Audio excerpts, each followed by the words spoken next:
사람들은 보통 그냥 다 인간이 그런 거지 하고 살 때가 참 많이 있는데 그것처럼 어리석은 게 없습니다. 인간을 막 살아도 되는 것처럼 생각할 때가 있는데 그것처럼 비참한 게 없습니다. 인간은 결코 끝나는 존재가 아니기 때문입니다. 한 번 죽는 것은 사람에게 정한 것이요 그 후에는 심판이 있음을 우리에게 가르쳐 주십니다. 인간은 하나님이 우리를 창조할 때 단명한, 쉽게 말해서 죽고 끝나는 그런 존재로 창조하지 않았다는 사실입니다. 인간은 영원하고 그리고 둘로 나눠지게 됩니다. 하나는 영생과 또 하나는 영벌입니다. 인간은 하나님의 특별한 작품입니다. 그래서 한때에 걸작품이라는 말이 유행처럼 많이 사용하게 되었습니다. 어느 인간도 하나님의 뜻을 깨닫지도 못하고 깨달은다 할지라도 하나님의 뜻을 이행할 수 있는 능력을 갖춘 피조물은 아무도 없습니다. 단 사람만이 하나님의 뜻을 깨달을 수 있고 또 하나님의 뜻을 깨달은 만큼 실천에 옮길 수 있는 그런 능력을 하나님께서 우리에게 허락해 주셨습니다. 그러므로 우리는 이 땅에 사는 이 땅의 우리의 삶을 신중하게 생각을 해야 되고 내가 왜 이 땅에 살고 있는지 하나님 나라 하여금 살게 하는 이유가 뭘까 이런 부분들을 신중하게 생각을 하고 우리는 이런 삶에 있어서 한 걸음 한 걸음 주님을 향해서 나아가야 됩니다. 나이가 들수록 깨닫는 것은 인간이 너무 고귀한 존재인데 거기에 비해서 하나님을 너무 모르는구나 이것을 여러분들 앞에 밥 먹듯이 얘기하는데 이건 진심으로 말씀을 드리는 것입니다. 나이가 들고 자꾸 세월이 흘러가고 그리고 신앙의 연륜이 쌓이는 것 같은데 아는 것이 참 없구나. 안다고 생각을 했는데 모르는 것이 너무 많구나. 여러분, 사람이 하나님을 잘 아는 것만큼 복이 없습니다. 인간이 하나님의 말씀에 순종하는 만큼 그보다 더 큰 복은 없습니다. 순종하려면 하나님의 뜻을 알아야 되고 하나님의 뜻을 알으려면 우리는 그만큼 하나님 앞에 겸손해야 됩니다. 두 가지로 우리는 항상 엎드려야 되는데 하나는 말씀이요 또 하나는 기도입니다. 말씀과 기도는 우리에게 주시는 은혜의 방편입니다. 하나님은 항상 우리에게 말씀과 기도로 은혜를 베풀어 주시지 그 어떤 것도 우리에게 은혜를 주시지는 않습니다. 사람들이 좋아하는 간증, 사람들이 좋아하는 연예인들이 와서 얘기하는 것들 그것은 은혜의 방편이 되지는 못합니다. 우리는 말씀과 기도가 은혜의 방편임을 늘 깨닫고 신중하게 생각해야 됩니다. 그러므로 진리를 모르면 교역자한테 물어봐서 알 수 있도록 노력을 해야 되고 귀찮게 해야 되는 겁니다. 그게 바로 교역자가 있는 존재 이유라는 사실입니다. 우리는 너무 쉽게 이렇게 시간을 보내고 일상을 보내고 맙니다. 여러분, 우리에게는 한정된 이 땅의 삶을 허락해 주셨어요. 어떤 사람 70년, 어떤 사람 80년, 어떤 사람은 90년, 100년 그런 시간 속에 우리의 생활, 우리의 삶을 어떻게 살았느냐 그 안에 무엇으로 가득히 채워지느냐 하나님 우리에게 계속적으로 그것을 말씀해 주시고 촉구해 주신다는 사실입니다. 우리는 나이가 들면 젊은이들이 하겠지 그건 진짜 어리석은 말입니다. 젊은 사람은 젊은 사람처럼 열심히 뛰어야 되고 나이가 들면 나이가 들 만큼 또 하나님 앞에 열심히 우리는 살아가야 됩니다. 언제까지? 하나님께서 우리를 부르시는 그날까지 우리는 그렇게 살아가야 되는 겁니다. 하나님께서 사람을 창조하시고 창조한 목적을 이렇게 말합니다. 이사야 43장 1절, 21절인데 이건 여러분 다 아시는 내용이죠. 혹시 자막이 준비되어 있으면 같이 읽어보도록 하겠습니다. 이사야 43장 21절인데 제가 읽어드리겠습니다. 이 백성은 내가 나를 위하여 지었나니 나를 찬송하게 하려 함이니라. 우린 지난 주일날 성부 하나님, 성자 하나님, 성령 하나님께서 우리를 창조하시고 선택하시고 그리고 중생케 하신 이유가 뭘까? 그것은 똑같아요. 그 똑같은 고백이 뭐냐면 이는 그가 사랑하시는 자 안에서 우리에게 거두신 바 그의 은혜의 영광을 찬송하게 하려는 것이라고 말씀해 주십니다. 성부 하나님께서 우리를 선택하신 것과 예수님을 통해서 우리를 예정하시고 구원해 주시고 성령 하나님께서 우리 안에 인치시고 그리고 역사하심이 다 무엇으로 귀결이 되냐면 하나님의 영광을 찬송하게 하기 위함이라고 말씀해 주십니다. 여러분, 오늘 본문은 이렇게 말씀해 주십니다. 그런즉 너희가 먹든지 마시든지 무엇을 하든지 다 하나님의 영광을 위하여 하라. 그렇다면 하나님을 영화롭게 한다, 하나님을 영광스럽게 한다는 뜻이 무엇인가? 국어사전을 보면 영광이라는 의미는 빛나고 아름다운 명예, 귀하게 되어 몸이 세상에 드러나고 이름이 빛나는 것을 말하고 영광스러운 현상, 빛나는 명예, 이렇게 의미를 설명하고 있습니다. 성경적인 의미는 명예 혹은 영예를 말하기도 합니다. 빛 혹은 영화로운 광채를 의미하기도 합니다. 그리고 위엄, 숭고함, 그리고 위대한 능력을 말하기도 합니다. 예수님께서 변화산에 올라가시게 돼요. 그런데 잠깐 사이에 예수님의 그 광채가 빛나고 변화가 생깁니다. 그때 그것을 제자들이 보면서 이렇게 고백을 합니다. 마태복음 17장 1절 2절인데 우리 같이 한번 읽어보겠습니다. 엿새 후에 예수께서 베드로와 야고보와 그 형제 요한을 들이시고 따로 높은 산에 올라가시더니 그들 앞에서 변형되사 그 얼굴이 해같이 빛나며 옷이 빛과 같이 휘어졌더라. 똑같은 내용인데 다른 복음서에 보면은 그 어떤 이 여인의 손으로 빤 빨래 이 세탁보다 이 옷보다도 훨씬 더 시다, 그렇게 설명을 합니다. 말로 표현할 수 없는 그 영광스러움, 이걸 말합니다. 그런가 하면은 마태복음 6장 29절에 보면은 솔로몬의 모든 영광으로도 입은 것이 이 꽃 하나만 갖지 못하다, 이렇게 말하는데 같이 한번 읽어보겠습니다. 그러나 내가 너희에게 말하노니 솔로몬의 모든 영광으로도 입은 것이 이 꽃 하나만 갖지 못하였나니. 솔로몬이 지은 성전 대단하지요. 어떻게 말할 수 없어요. 현황하다, 그런 말을 해요. 어떻게 표현할 수 없을 만큼 어떻게 사람으로서 이렇게 아름답게 할 수 있을까? 그런데 성경은 이렇게 말합니다. 솔로몬의 모든 영광으로 입은 것이 이 꽃 하나만 갖지 못하다. 이 꽃 하나하나가 얼마나 아름다운지 여기에 하나님의 숨결이 있고 하나님의 능력이 있음을 우리에게 가르쳐 주십니다. 그런가 하면 예수를 믿고 예수님과 합하여 세례받은 이 사실을 영광스럽다, 그렇게 말합니다. 로마서 6장 4절인데 같이 한번 읽어보겠습니다. 그러므로 우리가 그의 죽으심과 합하여 세례를 받음으로 그와 함께 장사되었나니 이는 아버지의 영광으로 말미암아 그리스도를 죽은 자 가운데서 살리심과 같이 우리 또한 새 생명 가운데서 행하게 하려 함이라. 아멘. 여러분, 주님과 우리가 합하여 영광스럽게 되는 건 말로 표현할 수가 없어요. 근데 어떻습니까? 같은 인간인데 거칠고 사납고 그런 사람을 만나면 강팍해지는 거죠. 그런데 주님의 그 영광이 우리에게 드러나게 되고 그리고 그 영광을 우리가 받으면서 주께 영광이 되는 거라, 이 말입니다. 예수님께서 가버나움에 가셨을 때 중풍병에 든 친구들이 들것에 실어서 예수님에게 이제 데리고 와요.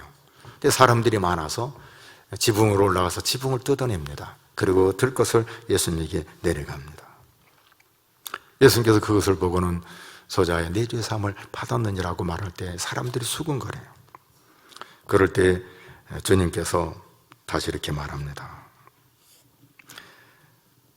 인자가 땅에서 죄를 사하는 권세가 있는 줄로 너희로 알게 하려 하노라 하시고 중풍병자에게 내가 내기로느니 일어나 내 상을 가지고 집으로 가라 하시니 그가 일어나 곧 상을 가지고 모든 사람 앞에서 나가거늘 하고 12절이 있는데 이건 이제 방금 읽어드린 부분이니까 같이 읽어보도록 하겠습니다. 마가복음 2장 12절. 그가 일어나 곧 상을 가지고 모든 사람 앞에서 나가거늘 그들이 다 놀라 하나님께 영광을 돌리며 이르되 우리가 이런 일을 도무지 보지 못하였다 하더라.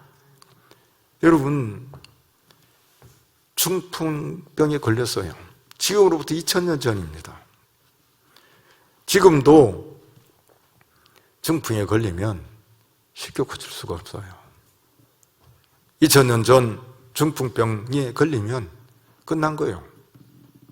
끝난 거예요. 어떻게 할 수가 없는 거라 이 말입니다. 저 형님이 지금으로부터 10년 전도 조금 더 돼서 이제 개인 회사를 차리고는 신경을 온통 쏘게 된 거예요. 그래서 이제 멋지게 출발을 하려고 사무실을 개설하고 다 이제 만들어 놨습니다.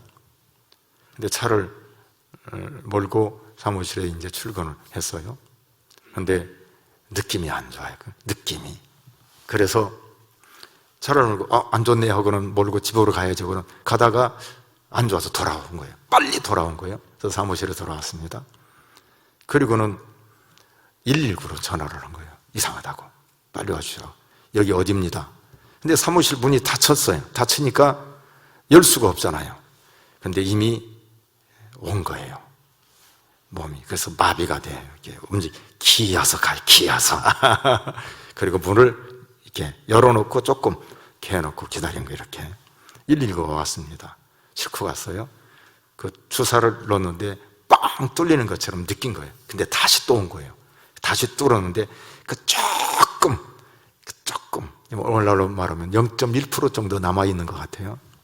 그게 움직이기 어렵게 만드는 거예요. 이렇게. 근데 감사하게도 뚫어지게 됩니다. 여러분, 인간이 그런 거예요. 그렇게 건강하고 활동하고. 그런데 딱 뇌경색이 오는 순간 끝나는 거예요. 아무것도 할 수가 없는 겁니다. 여러분, 하나님이 사람을 신묘막체에 만든 거예요. 그런데 2000년 전에 중풍병자를 낫게 해요. 그럴 때 모든 사람이 이럴 수가 있을까? 그리고는 예수님을 보면서 누구에게 영광을 돌리냐면 하나님께 영광을 돌리는 것이라 이 말입니다. 주님이 하는 모든 일들을 잘 보십시오. 그렇다면 우리가 어떻게 하나님께 영광을 돌릴 수가 있겠는가? 여러분, 너희는 세상의 빛이라고 말씀해 주십니다. 산에 있는 동네가 숨겨지지 못할 것이라고 말해 줍니다. 마태복음 5장 14절 16절인데 이것은 먼저 읽고 살펴보도록 하겠습니다. 너희는 세상의 빛이라. 산 위에 있는 동네가 숨겨지지 못할 것이요 사람이 등불을 켜서 말 아래 두지 아니하고 등경 위에 드나니 이러므로 집안 모든 사람에게 비치느니라. 이같이 너희 빛이 사람 앞에 비치게 하여 그들로 너희 착한 행실을 보고 하늘에 계신 너희 아버지께 영광을 돌리게 하라. 여기 아주 우리에게 중요한 걸 가르쳐 주십니다. 하나님께 영광을 돌린다라고 말할 때에는 하나님에게 없는 영광을 우리가 만들어서 드린다는 것이 아닙니다. 찬란한 태양빛이 낮에 확 비쳐 있을 때 저 태양빛을 비치기 위해서 촛불을 더 켜야지. 그래서 태양빛이 비춰지는 게 결코 아닙니다. 아무리 인간이 태양을 더 빛나게 한다고 해서 불을 피우고 뭐를 한다고 해서 태양이 더 빛나는 것은 결코 아닙니다. 왜냐하면 태양은 이미 빛나기 때문에 하나님의 영광은 이미 온 우주 만물이 가득히 채워져 있는 것입니다. 여기에 어떻게 우리가 하나님께 영광을 돌릴 수 있느냐 이 말입니다. 딱 하나예요. 인간은 인간다워질 때에 하나님께 영광이 되는 거예요. 아름다운 꽃은 꽃을 그대로 피고 아름답게 있을 때 와, 아름답다. 이 꽃을 만드신 분은 얼마나 위대할까? 영광이 되는 거예요. 오늘 인간이 하나님께 영광 돌린다는 것은 그야말로 인간이 인간다울 때 하나님께 영광이 된다는 사실입니다. 남자는 남자다웠고 여자는 여자다울 때 인간이 하나님께 영광을 돌리는 거예요. 그리고 우리는 내 자신이 하나님의 형상대로 지음받은 그것으로 돌아가서 그리고 그 사람을 볼 때 참 예수 믿는 사람은 다르네. 이미 하나님의 영광이 있는데 그를 통해서 하나님이 드러나는 이것이 하나님께 영광이 된다는 사실입니다. 그러므로 우리가 하나님께 영광을 돌린다는 말 속에는 항상 무엇이 따라붙냐면 우리가 하나님의 영광이 드러나는 존재로서 살아가야 되는 것이라 이 말입니다. 목사는 목사로서 열심히 살아갈 때 그것이 하나님께 영광이 된다는 사실입니다. 회사원은 회사원으로 열심히 살아갈 때 그게 하나님께 영광이 된다는 사실입니다. 만약에 이게 없다면 제가 만약에 목사로서의 그 역할과 기능을 하지 않으면 목사가 벌써 이래? 이런다는 사실이에요. 그러면 영광이 되질 않는 거예요. 야, 역시 목사는 다르네. 이러면 영광이 된다 이 말이에요. 장로가 만약에 장로로서 역할을 못하고 거칠고 만약에 그러면 무슨 놈의 장로가 저래? 그러면 영광이 안 된다는 거예요. 이건 비단 쉽게 이렇게 지나갈 것처럼 생각하면 우리가 큰 오산이라 이 말입니다. 우리는 이미 있는 하나님의 영광을 드러내는 것이라는 말은 우리 모든 사람들이 있는 곳곳에서 내가 내 존재 자체로서 하나님의 살아계심, 하나님의 역사하심이 우리를 통해서 드러나야 된다는 사실입니다. 이게 하나님께 영광이 된다는 사실이에요. 그러니 한 사람 한 사람이 모두가 그 기능과 역할을 잘하면 그곳에서는 찬란하게 하나님의 영광이 드러나게 되는 거예요. 우리 교회 모든 성도들이 모두가 다 그 기능을 하나님의 아들과 딸로서 그 역할과 기능을 우리가 잘할 때에 거기서 하나님의 영광이 드러나게 되는 거라 이 말입니다. 내가 저 사람 보니까 정말 하나님 살아계신 것 같아. 내가 저분을 보니까 진짜 천국이 있는 것 같아. 이런 것들이 이렇게 드러날 때에 하나님의 영광이 된다는 사실입니다. 그러므로 우리는 항상 무엇이 함께 이렇게 연결이 되어야 되냐면 우리에게는 삶의 열매가 함께 이어져 가야 되는 거라 이 말입니다. 에베소 5장 8절에 보면 너희가 전에는 어둠이더니 이 자막이 나올 거예요. 이제는 주 안에서 빛의 자녀들처럼 뭐라고 그래요? 행하라라고 말씀해 주십니다. 굉장히 중요한 부분이에요. 너희가 전에는 어둠이더니 이제는 주 안에서 빛이라. 빛의 자녀들처럼 행하라. 이 말은 무슨 말이에요? 빛의 자녀들처럼 살라 이렇게 말씀해 주십니다. 예수 믿는 사람에게 반드시 반드시 붙어야 할 것이 있는데 그게 뭔가? 빛의 자녀들처럼 사는 삶이 있어야 된다는 거예요. 그 삶에 있어서 지난번에 말씀을 드렸는데 그게 정말 중요한 어디서부터 시작하면 입에서부터 시작한다는 사실이에요. 내 말, 내 혀에서부터 시작한다고 제가 말씀을 드렸습니다.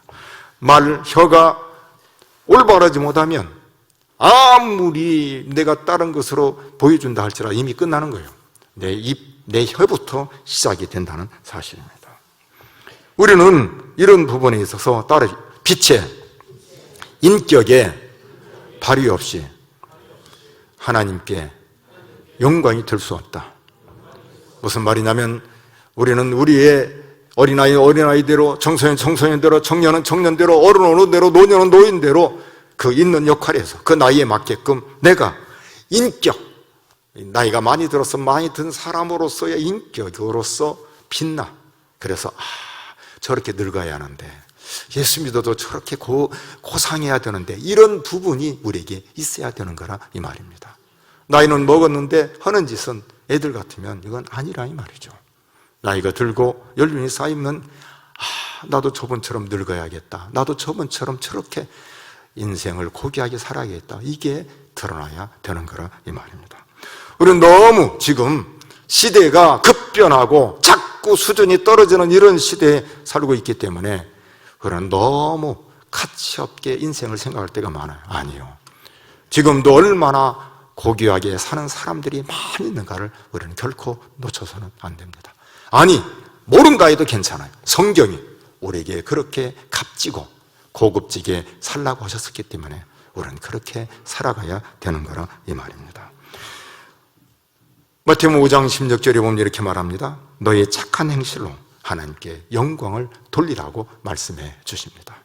여러분, 우리의 모든 삶 속에서 내가 말하는 것 한 가지, 행동하는 것 하나, 내 일상생활에 있어서 정말 내가 하나님께 영광을 돌리는지, 나를 통해서 주님이 드러나야 되는 거예요. 주님이 드러나고 또 주님이 드러날 때 거기에서 진정으로 하나님께 영광이 된다는 사실입니다. 이미 있는 하나님의 영광이 우리의 삶, 전인격적인 이 발휘, 그걸 통해서 하나님의 영광을 받으신다는 사실입니다. 다시 말씀을 드려요.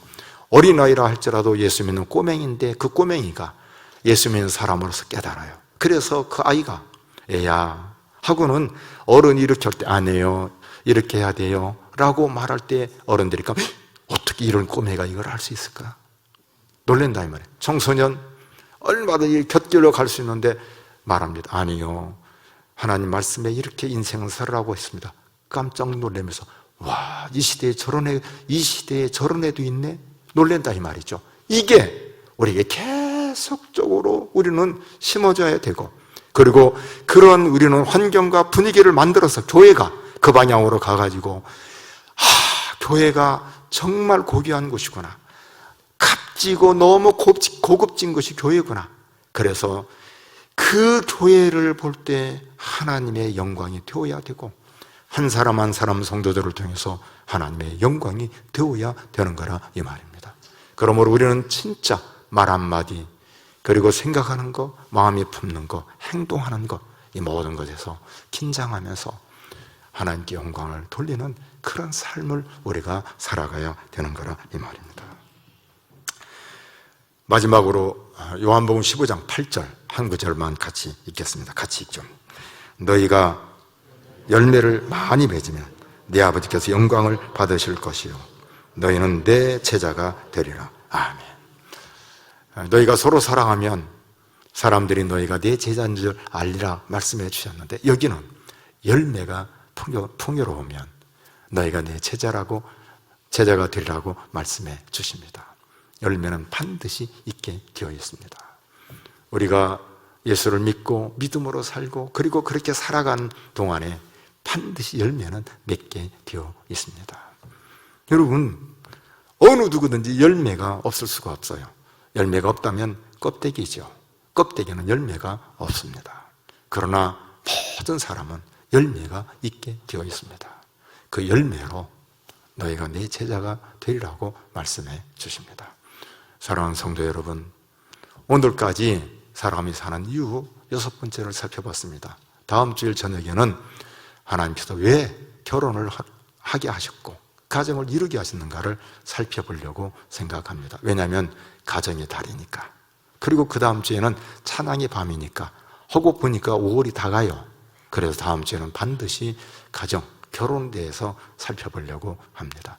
여기까지 하고 시리즈로 7번까지 했으면 정말 럭키세븐이 되는데, 안타깝게도 가정의 달이라 거기서 마무리를 하려고 합니다. 오늘 매듭을 지으면서 우리는 하나님께 영광 돌린다는 말은 없는 하나님의 영광을 우리가 만들어서 드린다는 게 아니라 이미 존재한 하나님의 영광을 있는 데서 꽃을 보면서 이야 너무 아름답다, 이걸 만드신 하나님 얼마나 위대한 하나님일까 드러나는 거예요. 피조물인 우리 인생 70 살았어요. 70 살았으면 70 살은 만큼에서 주님의 고귀함이 드러난다면 그게 영광이 된다는 사실이에요. 나이를 이제 미안히 처먹었는데 너무 얄싸가고 너무 거칠고 너무 몸만 밝히고 너무 이상한 짓 하고 그럼 요거도 먹는다 이 말이죠. 나이를 먹었는데 인격의 고결함이, 빛남이 드러나서 저 사람처럼 나도 늙고 싶다 그런다면 하나님의 영광이 된다는 사실입니다. 이것이 누구에게서부터 드러나냐면 부부에게서부터 시작한다는 사실이에요. 부부가 그것을 만들어내는 거예요. 부부는 하나님이 그냥 주신 게 아니고 너무 소중한 거예요. 허투루 생각하지 마세요. 이 부분을 잘 기억하십시오.